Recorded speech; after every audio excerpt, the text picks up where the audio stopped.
Do you use this system daily? Every day. Generally, how does this system work?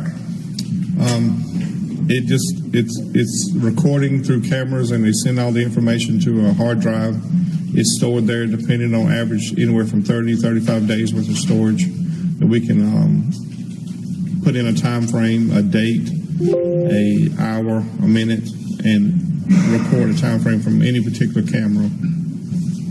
Is the data stored on the computer in the Oxford Walmart store? Yes, ma'am.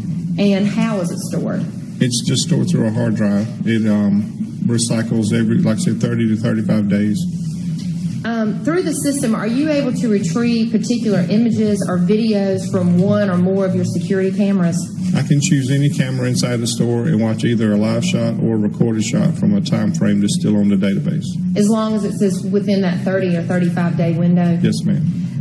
Have you done this procedure often? Yes, ma'am. And you were not working at the Oxford Walmart in January of 2015, is that correct? That's correct. But you had been in the store and worked there for some time, is that correct? Yes. Is there any way for the footage from the security camera system there to be altered, deleted, or manipulated in any way? Not from any store location or any ability I have. I've never seen it in 20 years. I've ever seen footage altered or changed. There's no way to do it? No. And in your capacity as an asset control manager, are you able to print a receipt? We use electronic journal, and electronic journal records the receipts for every register. And it retains a lot longer than 30 days. It's years of information that can be recorded and restored. And how do you access this? It's just a, for lack of a better term, it's a green screen computer. There's just an antiquated system, pretty much. You just put in the date and the time and the register, and you can search by credit card number, you can search by UPC number, you can search by register, date, time, cash amount. It's a multitude of ways to track it out and get to one transaction. And is all of that print onto what you call the electronic journal? You can print the electronic journal into a hard paper copy. May I approach, Your Honor? Yes.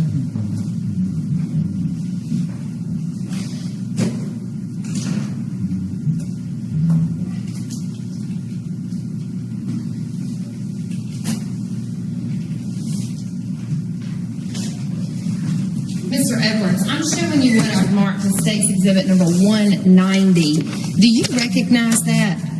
It is a receipt, a copy of a receipt from the electronic journal from Oxford on 1/1/2015 at 1 minute after midnight. So 1/1/15. And how do you know that that's from the Oxford Walmart? At the top, it has an ST and a number sign, and the number is 1579, which is the Oxford location store number. And how do you know the date and time? Is that listed there? It's listed on the bottom of the receipt, the month, the day, and the year, and then the time and military time is listed to your right. And are these electronic journals made and kept in the regular course of business for Walmart here in Oxford? Yes, these are actually stored in a database that is at the store, but is accessible from home office also.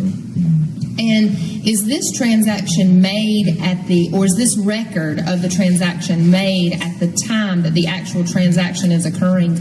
Yes, registers have come a long way in several years. They act more like computers now and not so much like pushing buttons and just pulling the lever and getting the dollar amount.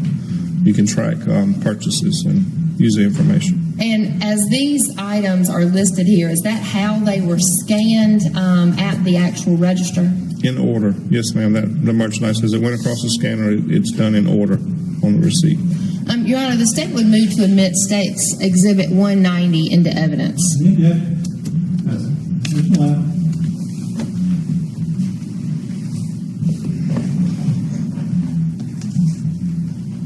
May I approach again? Yes, ma'am. Mr. Edwards, I'm showing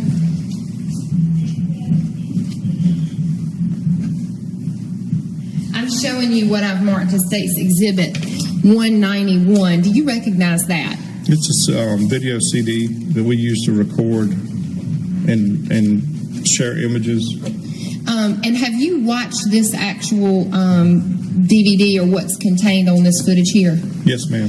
And was this recorded from the Oxford Walmart December the 31st into January the 1st, 2031st of 2014, January the 1st of 2015? Yes, ma'am. When I watched it, that is what it showed. It showed the Oxford store from that time frame. The same, it looked exactly the same as it had when you worked there? There's really no difference. I mean... And the security system that you testified to is what recorded this. Is that correct? Yes, ma'am. It's the only way to record it. Your Honor, the state would move to admit State's Exhibit 191 into evidence. Permission to publish? Yes, ma'am.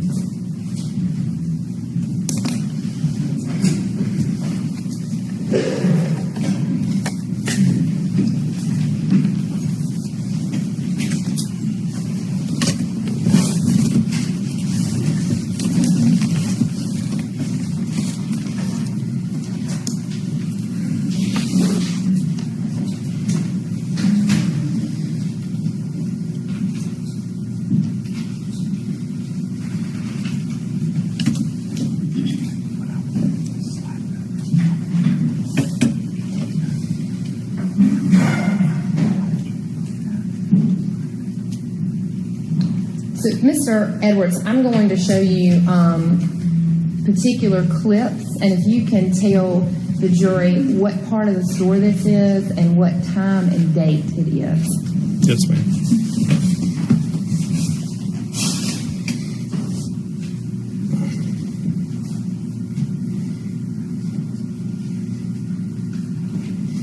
That's a parking lot of the Walmart in Oxford.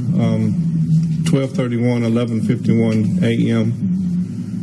It is angled from the grocery entrance into the parking lot. Behind you is the store. In front of you is the parking lot. And what is the time again? It says 11:52:02 p.m. on the 14th, on the 31st of 2014.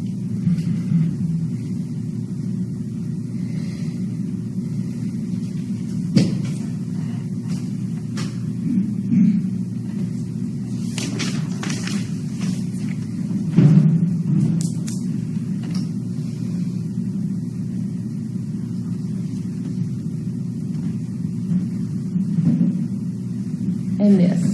This is a grocery side entrance. This is a camera that's in the door jamb that records images. It's 12/31/2014. And is that on the grocery side? Both on the grocery side, yes.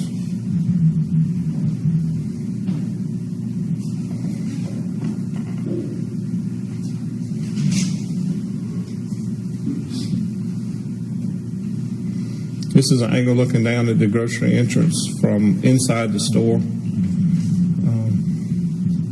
To your right would be a produce, and to your left would be the registers. Once again, it's 11:52 p.m. So have these been in sequential order? Yes, they're showing an image of tracking progress from the parking lot to inside the store. And is these small clips the way that it was recorded and the video was made by the Oxford Walmart? Yes, what you do is when you record video, when you would want to follow a certain image or follow a certain process, you can pull out snapshots, sometimes just 2 to 3 seconds it takes to go through a camera image. Sometimes a person may stand in the camera image for 2 minutes, but we would frequently do this for supporting of evidence and different things in cases we had shoplifting cases, for example. Somebody would show them entering the store until the time they left the store.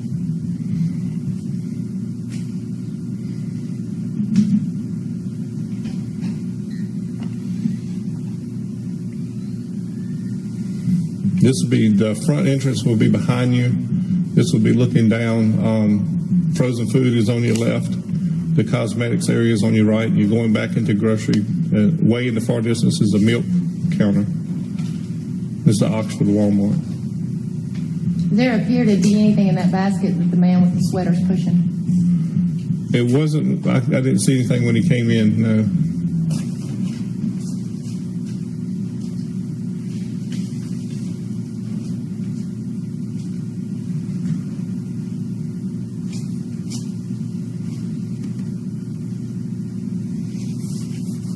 This is a reverse angle. You're seeing actually the back of the store, and now you're looking towards the front.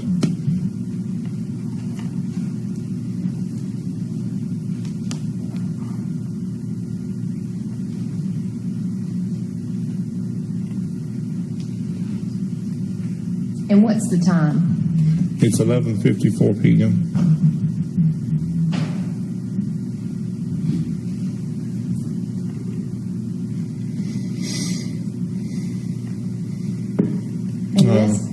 Beer and wine section at the Oxford Walmart, 11:53 p.m.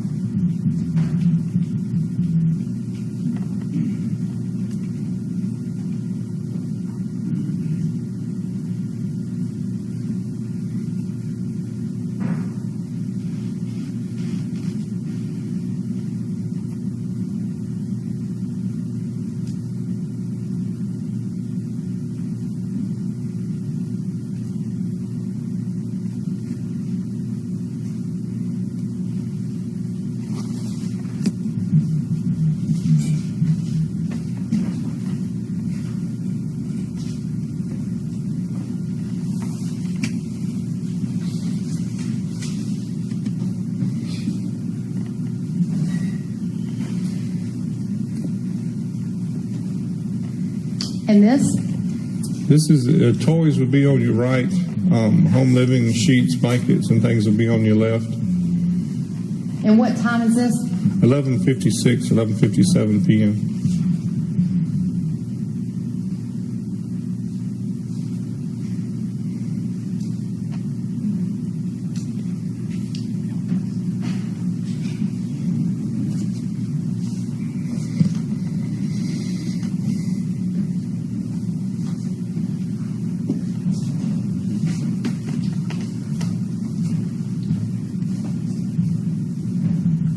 And this? This is your sporting goods department. The register is right at the bottom of the shot, 11:55, 11:56 p.m. And the person who's shopping there, do you know what aisle that is? That is, it would be a camping good aisle.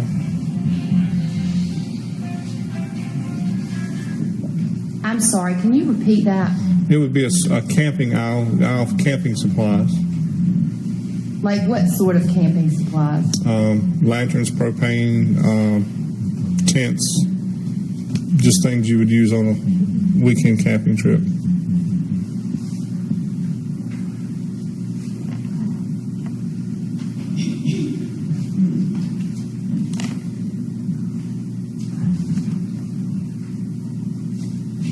And this?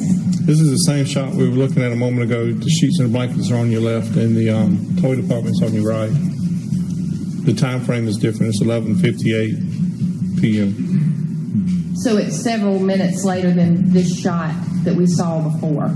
Yes, it was after the previous.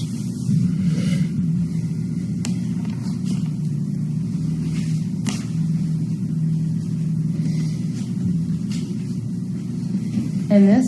This is a shot looking down at the registers on the front.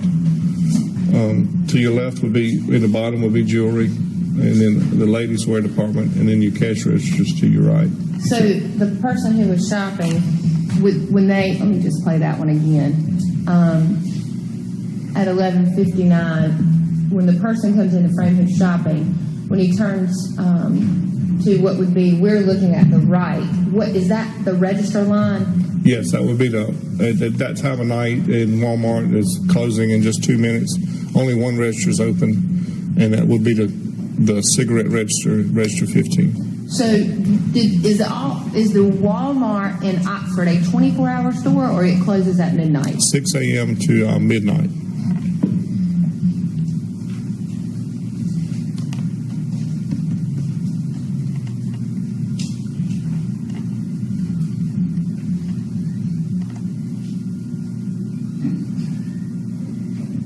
This is an angle of the register 15, the cashier. There's one of the gentlemen who worked there. His name is Chris, support manager. And it's right at midnight, 11:59. So in States 190, the journal, the electronic journal, that was made at this register? Yes, it was. The information was recorded from this register at that time. And I'm sorry, you may have said this, but what time is this? 11:59, almost midnight.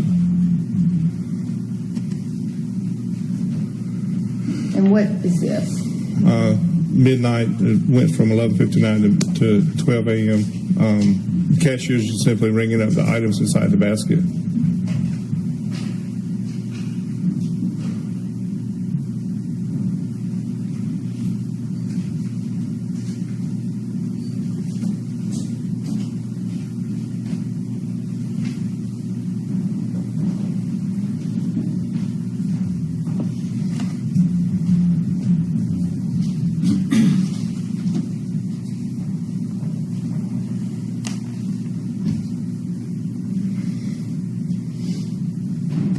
Can you tell what's in the basket? From remembering on looking at the electronic journal there. Well, if I may approach, Your Honor, with States Exhibit 190. If you can take a look at that and see if you see the items that are listed on the electronic journal, if you see them and if you can point them out on the screen.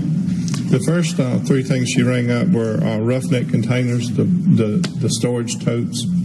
And those in sort of the middle of the far right of the picture. They're on the floor, right there. Those blue storage containers. The next thing she rang up was Coleman. It was a liquid fuel. It was a camping fuel that you would use for a camping stove. Those are in the shopping cart in the upper left hand, if you of your shot as you're looking. Those are the two containers. They have white tops on them. The lanterns are in the boxes. They're right to your right of the camping fuel. Then the propane cylinders are a little hidden under the basket. Then you have Heineken beer and Mickey beer. Those one beer is in the top of the basket. What looks to be able to see, and the Heineken is probably right behind the liquid camping fuel in the basket. The last thing she put in the bag actually was a little Instaclip lanterns, mantles for the lanterns in case they people frequently buy those in case a clip burns out when they're using the lantern. They can replace it. They actually cause the lantern to light, to give off light. And those are all of the transactions? That is everything on that transaction, yes ma'am.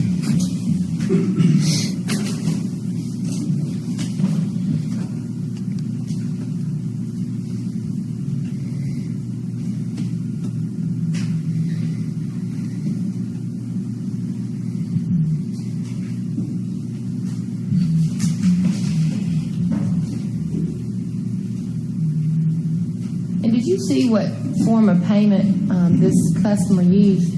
On the receipt, he's using a credit card. And I remember from watching the video, it is a credit card, and you swipe it through the front pen pad.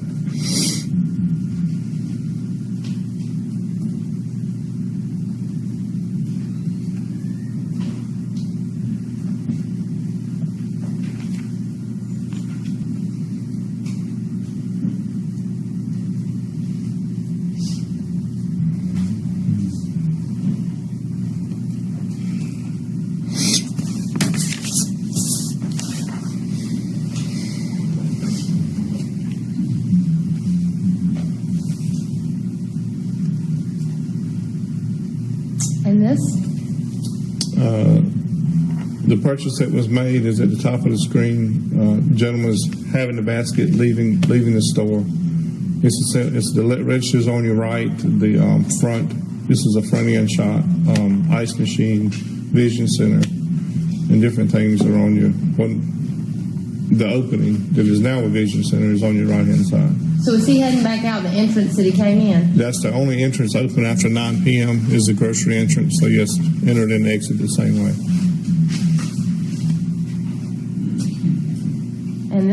This is the same familiar shot of the grocery entrance and exit.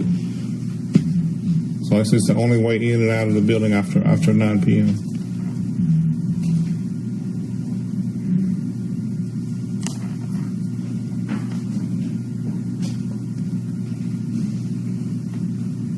And this? Just a different angle, like we saw the first jam shot, camera jam. This is another jam shot that would look back towards the bakery, showing someone exiting the store.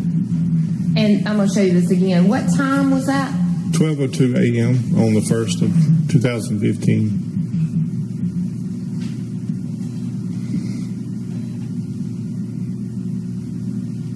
And this shot? An exterior patio jam shot that shows at 12:02/2015, someone leaving the store.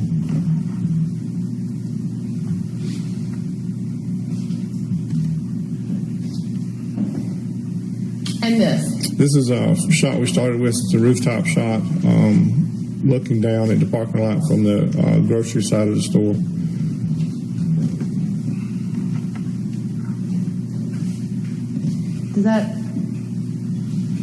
That is the basket and the items that were purchased at Register 15. Is the same basket we've been following around from the time it entered the store.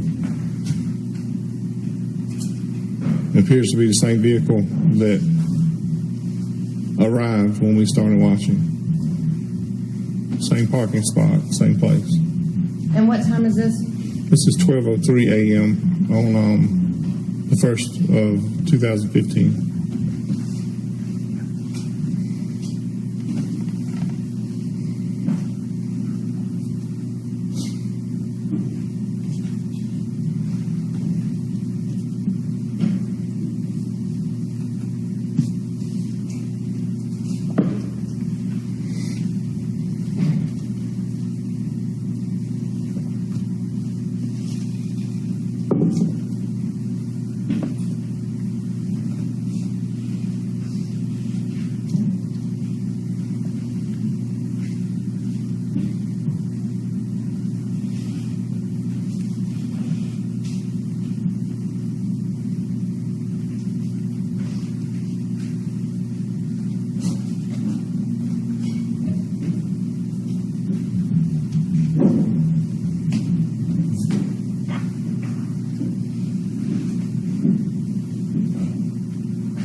Door does this person appear to be getting into in the car?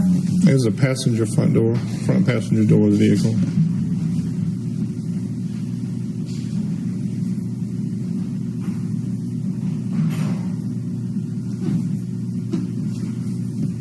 And what time does this Suburban pull off scene? 12:04 a.m. on the first day of January 2015. And Mr. Edwards, if I can draw your attention back to, the first shot that we looked at.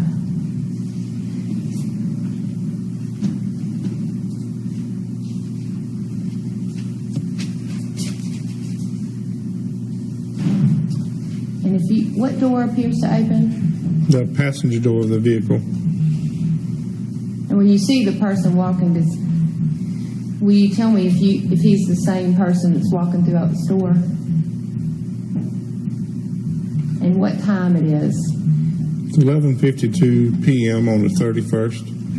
The clothing and appearance is the same. I would undoubtedly believe that was the same person that entered and left. And that is in the same parking space that we saw in the last one where the person came out and got into the car at 12:03 a.m. Is that correct? I would feel certain the vehicle stayed in the same parked and stayed in that same space until they left.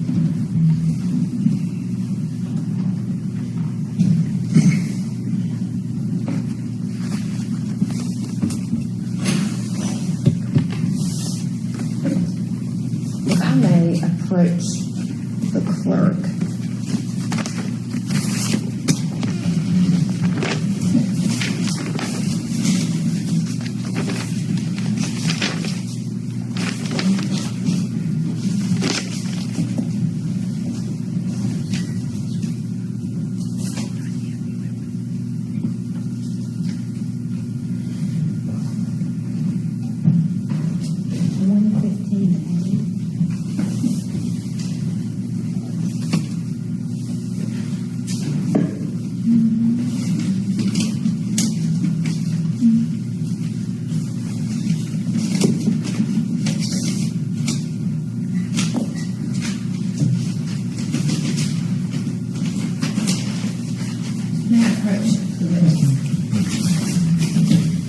Mr. Edwards, I'm showing you what's already been marked and admitted as State's Exhibit 115A and its contents.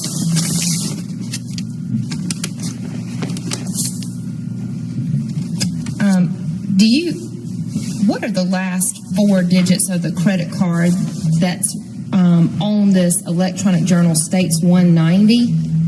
It's 0225. And do you see the credit card that I retrieved out of State's Exhibit 115A?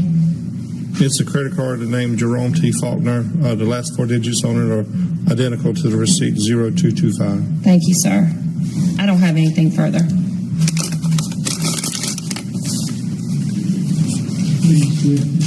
Thank you, Your Honor.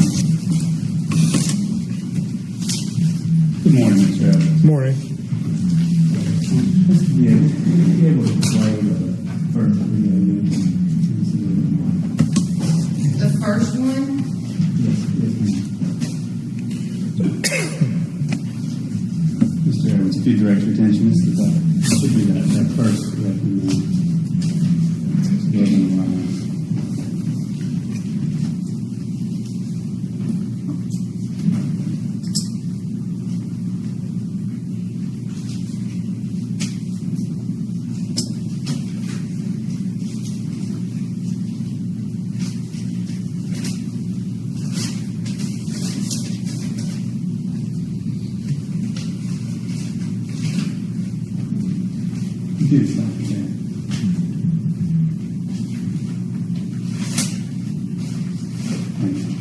Now, when that white Suburban arrived, it was about 12 seconds before someone got out of the passenger side. Does that sound accurate to you? Pretty, yes. I would say yes. So the SUV arrived, and then about 12 seconds went by, and the person that you kind of identified walking through the store got out of the SUV. Yes.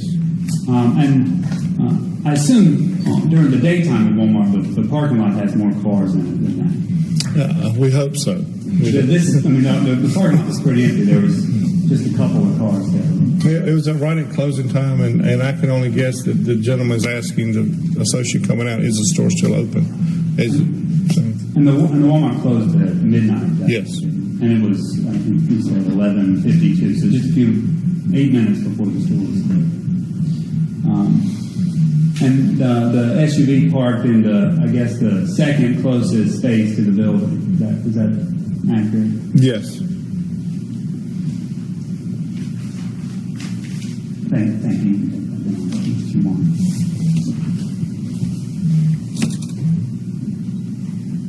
Now there is a video of that parking lot for that whole period of time, isn't there? Yes. And no one else ever gets out of that Suburban, other than the person we see in the video. Is that right? I have only seen the clip that shows from here and the second clip that showed. I have not seen a time frame of the entire time the vehicle staying in that one spot. I see. So did you not pull this? Did someone else actually pull that? Jacob, the gentleman that worked at the Walmart, did pull the video, yes. But there's no videos in any of the clips that you were provided of someone else getting out of that car? No. Or going into the store? No. And the person that got out of the car and went in the store, he was wearing kind of a sweater or something that had kind of a striped pattern on it. I call it a Charlie Brown kind of sweater, brown tan. Yes, it made him easy to follow when he was inside the store. Yes. And when he was in the store, the person in the kind of Charlie Brown sweatshirt, it was an older gentleman, had kind of gray hair, didn't he? I would guess the gentleman was in his 60s, early 70s. And he walked through the store. There weren't very many other customers in the store when he was walking through the store, was there?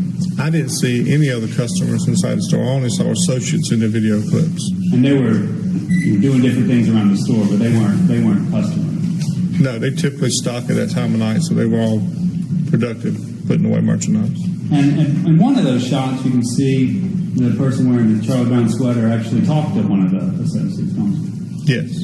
And I guess you said it was an associate outside as well that he spoke with as he walked in. To me, it looked like an associate due to the nature of the blue top and the blue jeans. I would feel certain that was an associate that was leaving. And the kind of last shots were at the cash register where you pointed out the different items that he was buying. And you made note that he was paying with a credit card. Is that right? Yes. And you can see him in the video pull a wallet out and actually pull that credit card out of the wallet. Yes. And that credit card matches the number to that credit card that the state shows you. Is that right? The last 4 digits appear on the receipt, and yes, they do match.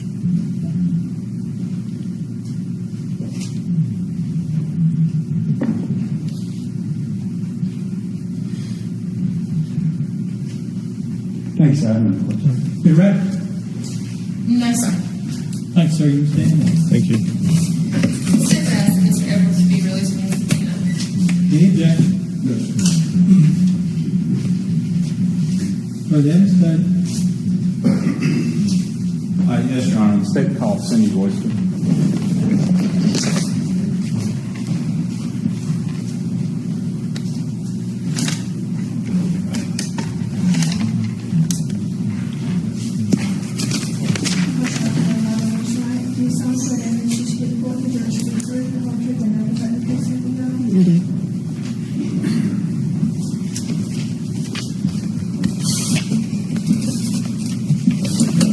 Good morning.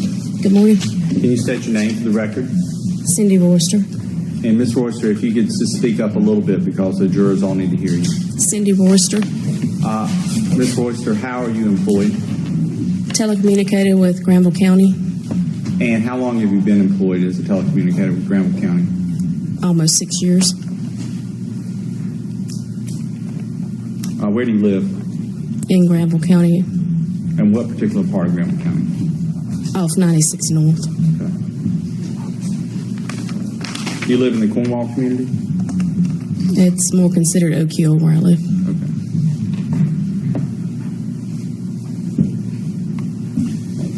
Were you employed as a telecommunicator with Granville County on January 1st, 2015? Yes, I was. And were you working that day? Yes. Did you have a call in concerning 8067 Highway 96 North? Yes. As a part of your regular duties, if you could just tell us a little bit about that first, and then tell us about that call. We received the call. The gentleman had seen smoke, a house fire, did not know the exact address. The amount helped us locate where he was and pinpoint that address. And we, of course, just started dispatching appropriate units at that time. All right, and that's what you would do under any normal circumstances, Yes, is that right? What time do you normally get to work for that shift? Between 6 and 6:15. And did you get there between 6 and 6:15 that Yes, day? sir. Do you have an idea about when this call came in? Somewhere around 7 o'clock. And are these calls recorded? Yes, sir. And are these recorded calls, are they kept in an ordinary course of business? Yes. And would you have kept this call? Yes. Now, have you had an opportunity to listen to the calls that came in relative to this? Yes. Relative to 8067? Yes, I have. And if I could approach. Yes.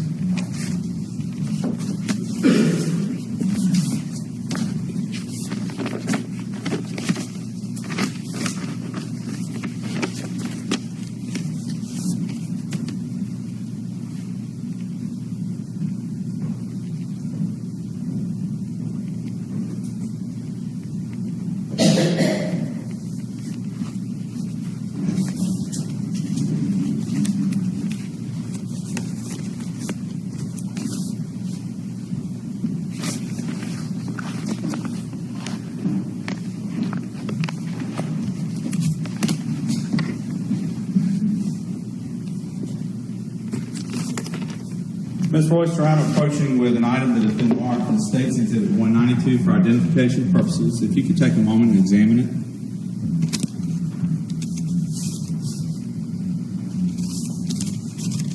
Okay. Do you recognize it? Yes. And what is it? It would be a CD made of the call of that exact call of the structure fire. And have you had an opportunity to listen to the recording contained on the CD before? Yes, sir. Does it fairly and accurately represent things that you've heard and capture them on this recording? Yes, it does.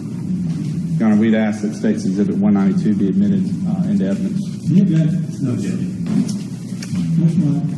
Your Honor, we ask to publish that to the jury.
Ms. Morrison, while we wait for that to load up,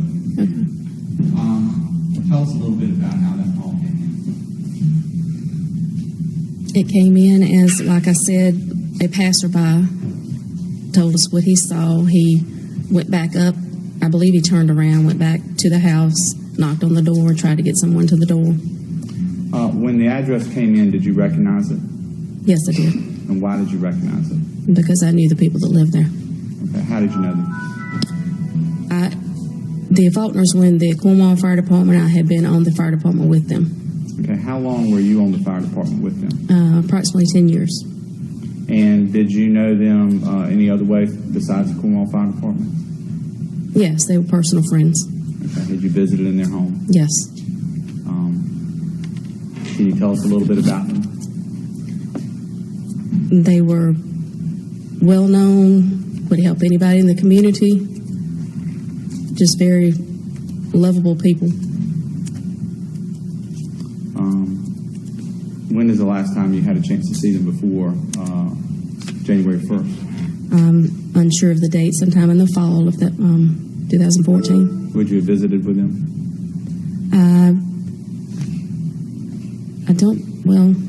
I'm not sure if the last time I saw them was a visit or just a casual passing in town or whatnot. I don't remember. Did you see them at the Cornwall Volunteer Fire Department frequently? Yes. And what types of things? When would you see them? When they were still in the fire department, of course, Jerome was the chief and Dora was first responder, so we would see each other at the department and on calls. Okay. And what did you do with the Cornwall Volunteer? First responder. Okay. So did you work alongside Dora? Yes. Did you have a chance to kind of observe Dora and, Yes. and know what she was like? Yes. What was she like physically? Can She you was- describe her? She was very capable of doing her job. I mean, she was a nurse. She was a good first responder. She was physically able to do anything that was required of her. Did she have any? Did she have any physical limitations that you knew about? No. What about with respect to Jerome? No, none that I know of.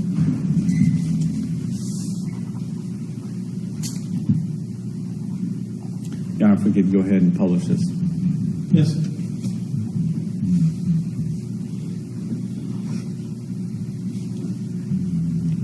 Got a house fire right here on 96, next to Oakhill School. I don't think anybody's here. It's not got to come down the road. I don't even know the address. It's on 96, north side of Oxford, right when we get to Oakhill School. They burned a garage, house, roof on fire.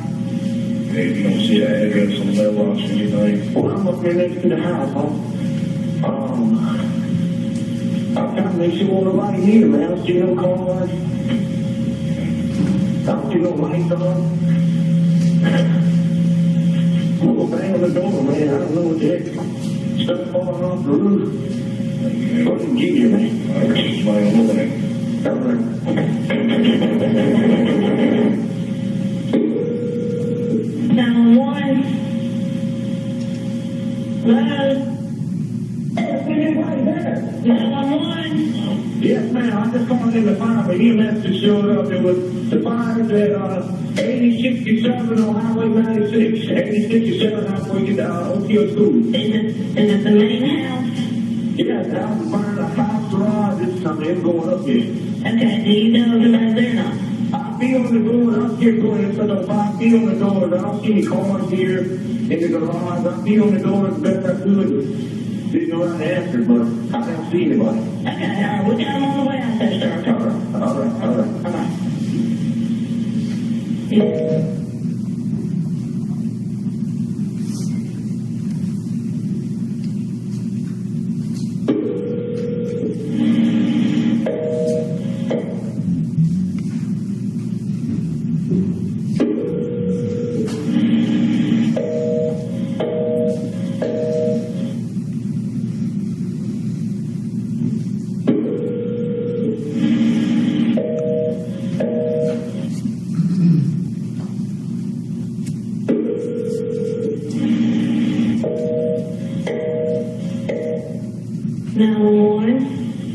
Yes, ma'am. I'm calling to make sure that they're aware there's a house fire in the Grassy Creek area on 96.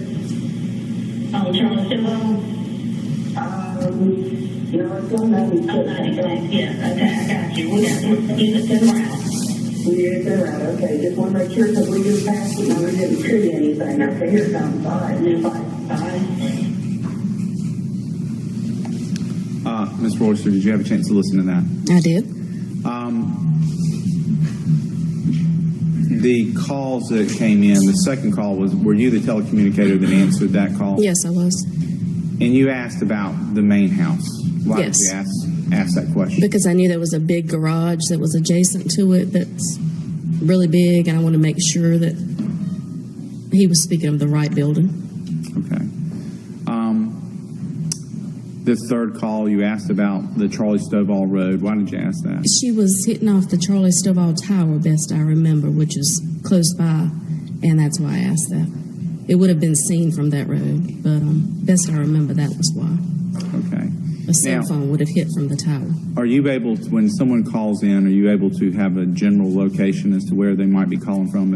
Yes, sometimes it takes a few minutes to pop up, but the general location does show. Right.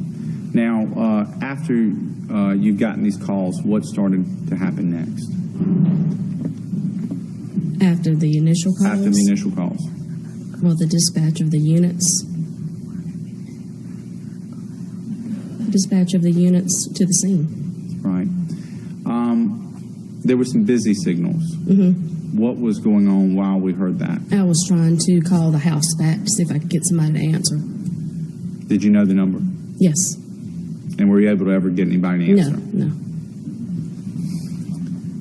So what type of units did you dispatch to the scene? Fire, well, I believe it was 3 different departments, EMS, Sheriff's Department. Those were the initial units. What departments? If you recall. Cornwall was the first. Berea was dispatched, and Virgilina. Now, did you undertake any kind of efforts to ever locate Jerome and Dora?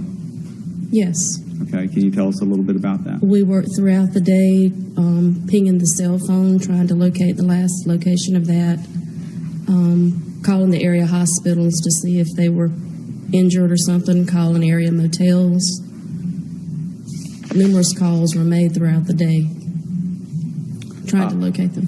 Did you try to locate Jerome Faulkner's I did. son? I did not have his phone number, so I attempted to Facebook him immediately, let him know what was going on. Did you hear back from him? Yes, I did hear back from him. What did he say? That as far as he knew, they were home, and I believe he said at that time he was on the way, or he would try and locate them. I'm not sure of his exact words. Okay. What does pinging a phone mean? Showing the location of the cell phone when it was used, what tower it was actually hitting off of. And did you try to do that with Jerome or Dora's cell phone numbers? Yes. And what were the results of that? I believe it was Dora's. I'm not sure which phone it was that we actually got a location off of that morning. What was it? Philpott Road over in Virginia. Do you know where Philpott Road is in Virginia? It's in the South Boston area. Do you have an estimation as to the time that you were able to get this location? I'm going to estimate 7:30. I'm not sure. And about how long after the first call? About how long was that after the first call? 30 minutes or so. It was as soon as we were directed by the ones on scene to take that action. As far as you know, was anybody on the scene able to locate them? No.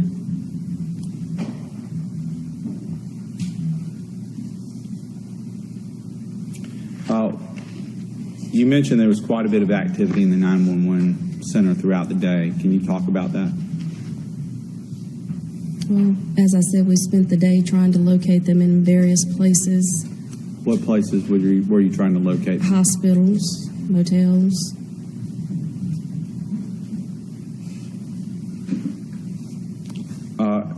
Talk about how you would go about trying to locate someone.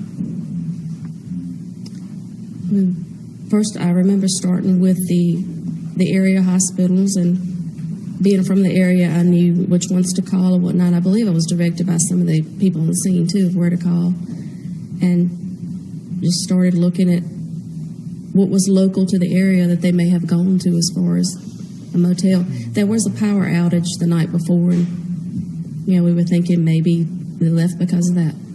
And why would they have left the night before if the power outage? Was it a For particularly cold warmth, night? Possibility. Did you start looking and calling hotels in the South Boston area? Yes, as well as around here. Are there any other places you called? Not that I recall. At some point, did you put out what the short lingo would be a BOLO, or be on the lookout for? I did. And tell the jury how you would go about doing that and how you did do that. It's put into the nationwide system to be on the lookout for certain individuals in case they're located or whatnot. And that was done fairly early that morning, I believe. What is the nationwide system called? The DCI system that it was entered into, Would that be NCIC? NCIC system, yes. And as the NCI system is used, do you put out for a certain area? I mean, would it be a national kind of system, or would it be kind of when you first you would put it on a limited area? Right. Initially, it's usually 50 miles, and I believe that's what was done first.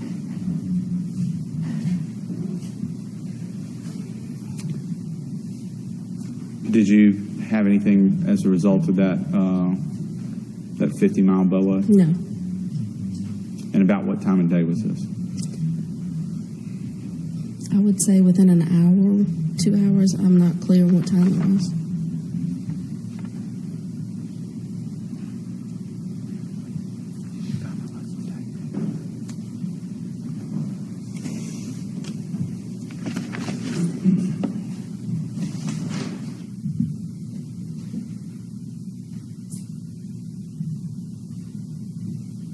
Did you enter both Jerome and Dora into the NCIC system? Yes.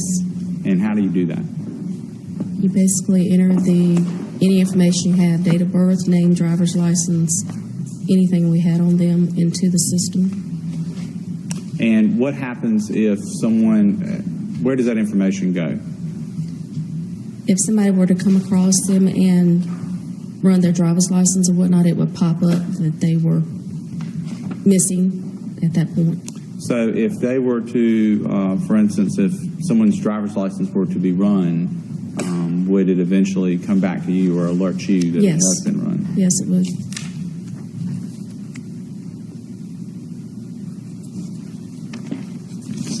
Do you recall which tag you ran?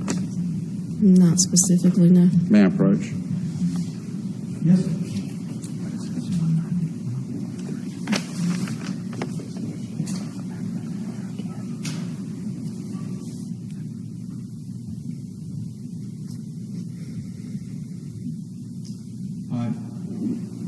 Were any of the vehicles missing that morning? Yes, And which vehicle was that? the red truck. Would you be able to enter the red truck into NCIC? I entered it as soon as I was told to enter it, yes, sir. Whose red truck? Jerome and Dora. Okay.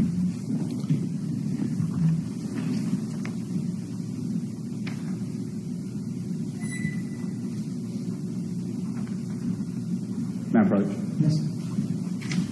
Mr. Royce, I'm handing you a piece of paper that's been marked as State's Exhibit 193. If you take a moment and look over it. Okay.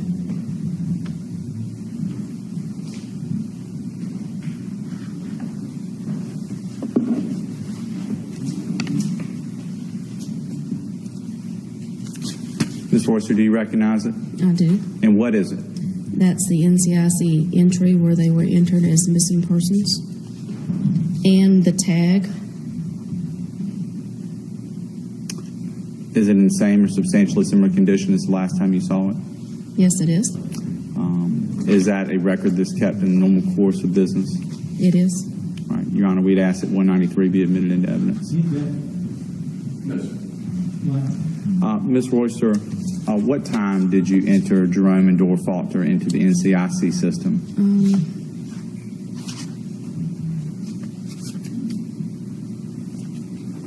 I'm not sure if the time's going to actually show on this. What tag number did you enter into the NCIC system? RRK 6673. It doesn't show an actual time on this that I'm looking at. Okay. But it's RRK? And what Yes, 6673.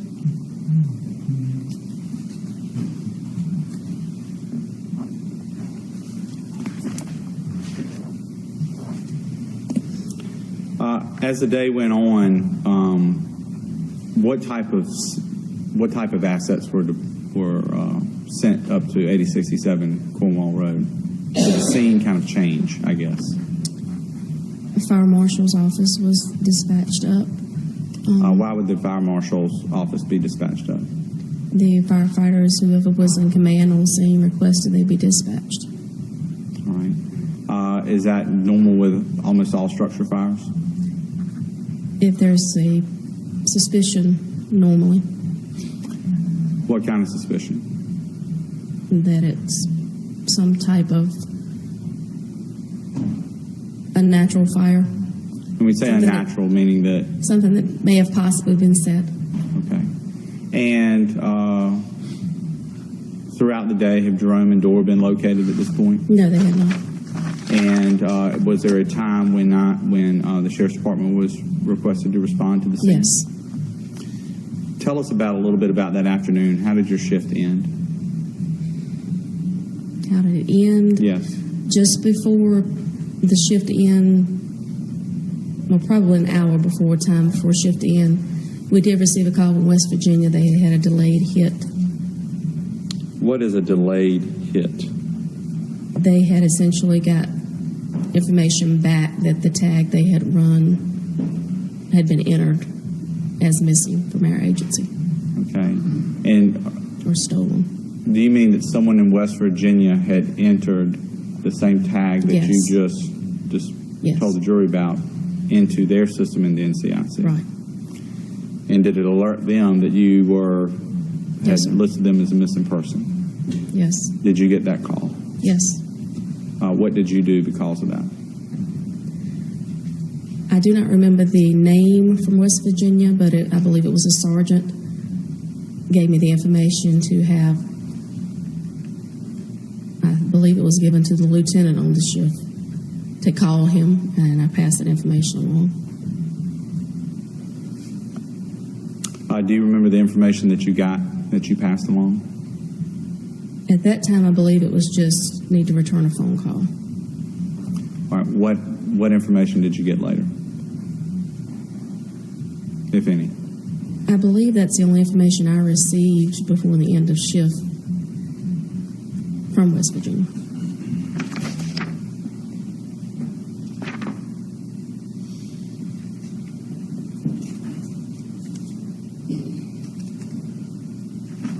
How many people were working on the shift with you? I believe 4. Was this, did this take a lot, basically everybody up there working to try to locate the Faulkners? Yes, sir.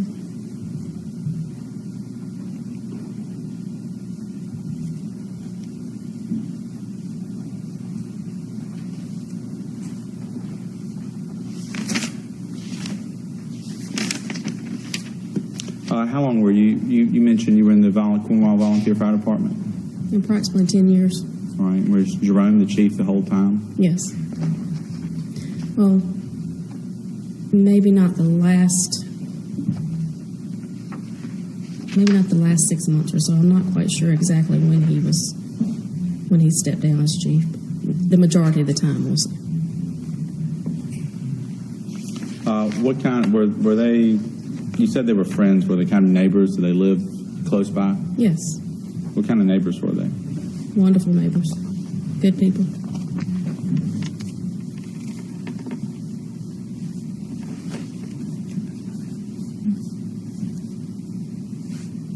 I don't have any other questions this time, Ms. Worcester. Ms. Royster, you mentioned that you were on the fire department. Yes, sir. That was in the past. Yes. And when was that? The approximate years were 94 to 2004. So you hadn't worked with Miss Faulkner on the fire department in 10 years or so? Yes. And you hadn't worked with Mr. Faulkner on the fire department in 10 years or so? Yes. And as a first responder, did you sometimes respond to accident scenes or all kinds of scenes where people needed help? Yes. And you're familiar with the impact of trauma, right? Yes. And trauma affects anybody, doesn't it? Yes. No matter how good shape they're in, isn't that right? Objection.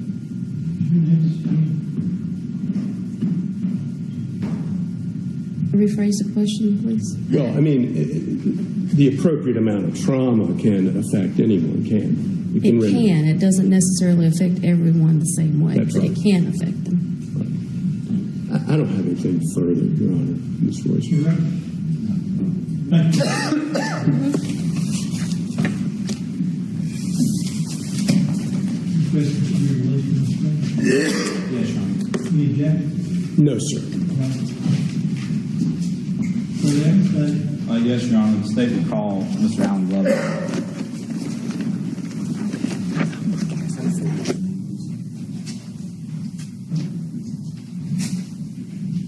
what is what's his last name? Allen Glover. Because I can't remember the racial right. You solemnly swear that you should be the court and jury should be the truth, the whole truth, and nothing but the truth, so help you God. I do.